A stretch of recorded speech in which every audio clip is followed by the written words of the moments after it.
Good evening, everyone, and welcome to tonight's screening of the PBS documentary, Matter of Mind, My ALS, an intimate exploration of the lives of 3 people with ALS. Please remember to stay tuned at the conclusion of the film, when we will be joined by one of the subjects of the film, Michelle Stellato, and her husband, Kevin, who will be in conversation with us together. So sit down and enjoy the film.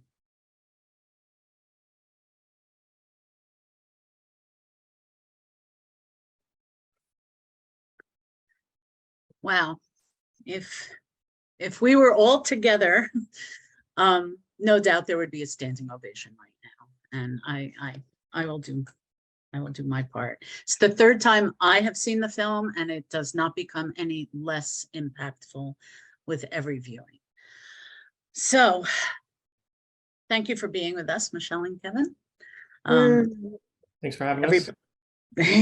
Everybody, I'm sure, recognizes Michelle and Kevin from the film.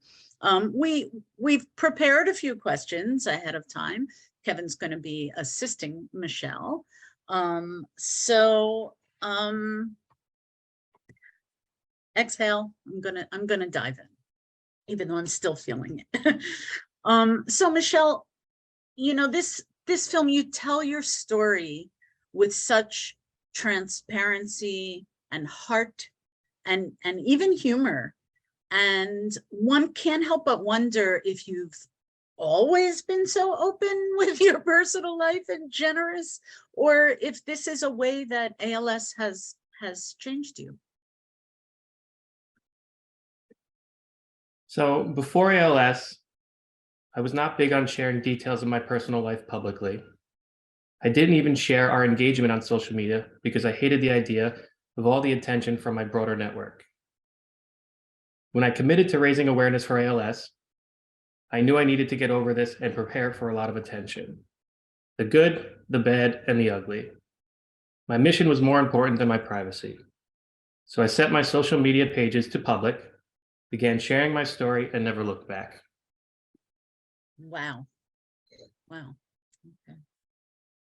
Michelle, can you tell us, or Kevin is the perfect person now, to tell us a bit about the ways that ALS and your diagnosis has impacted Kevin and the rest of your family, who we also got to meet a little bit in the film? Everyone here understands ALS affects whole families, and that is certainly true for us.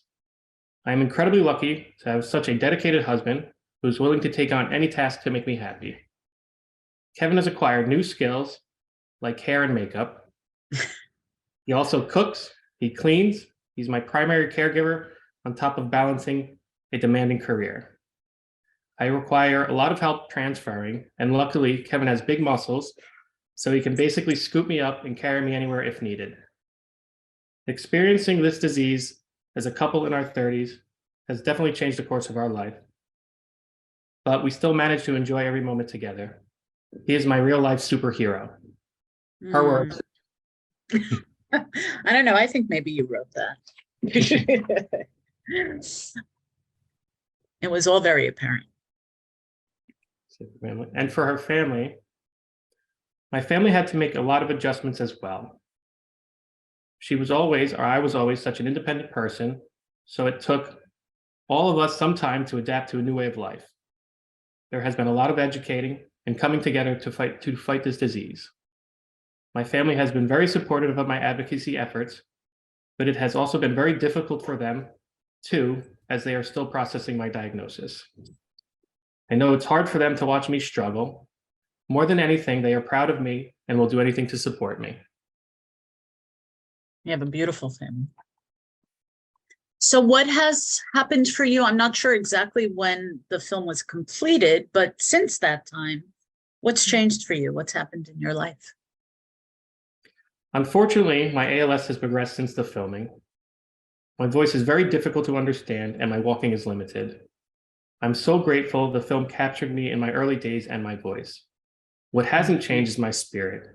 I'm still dedicated to raising awareness and fighting this disease. So one of the very important parts of the film, at least what I saw, was your participation in her ALS story. Very unique. Can you tell us a little bit about the role of peer support for you and what that's meant to you? Her ALS story is a group of women diagnosed before the age of 35. We raise awareness that ALS affects young women and provide a community for our members. Being connected to the group of women has been life-changing for me. ALS is such an isolating disease, and to have access to 50 women going through the same struggles as me makes me feel as I'm not alone. We share mobility hacks, ask questions we've been too shy to bring to our doctors, and share thoughts that feel taboo to people not in our shoes. Our group communicates on WhatsApp daily, and we meet virtually twice a month.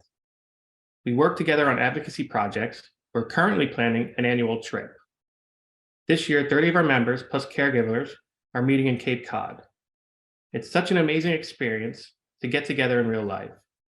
We're working hard on fundraising so our members can enjoy the trip without the financial burden.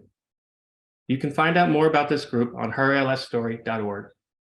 There's a link to a GoFundMe page if you are interested in supporting the retreat. Well, you have the perfect audience here for your fundraising. So before we go, what message would you like to leave with the audience? What would you like them to know and take with them? I know this film was really tough to watch. There's no easy way around the devastating effects ALS has on patients and their families. I urge the audience to focus on the progress being made in ALS. Medications for ALS are becoming available at a quicker rate. We've made progress on funding and regulation with the passing of the Act for ALS. Novel therapies developed specifically for ALS are in clinical trials, and those trials are designed to move quickly. I believe treatment to stop and reverse the disease is around the corner. Awareness for ALS is growing and becoming harder to ignore. The film will help educate people on how desperately we need to develop therapies for ALS so we can give people living with this disease a fighting chance. My hope is that we will look back on this film as ancient history and we can end ALS as we know it within our lifetime. Well, your hope is our hope. Absolutely. And people who were able to see this morning, some of our presentations really spoke to what Michelle and Kevin are talking about. Pharmacological interventions, the new drugs that have been approved. Tomorrow we have a research panel. So stay tuned, because together this tells a big, whole, complete story. But Michelle and Kevin, your role in the story is central, and it's beautiful, and it's powerful. And on behalf of everybody who's watching, I really can't thank you enough. Thank you for joining us tonight. And everybody, we hope to see you tomorrow for day 2 of our summit. We're starting bright and early at 9:30. If you join us, there'll be workshops about research and Spanish and English for caregivers, travel tips, and so much more. So thank you, everybody, for attending today. Thank you again, Michelle and Kevin. Thank you for having us. See you all tomorrow. Good night, everybody. Good night.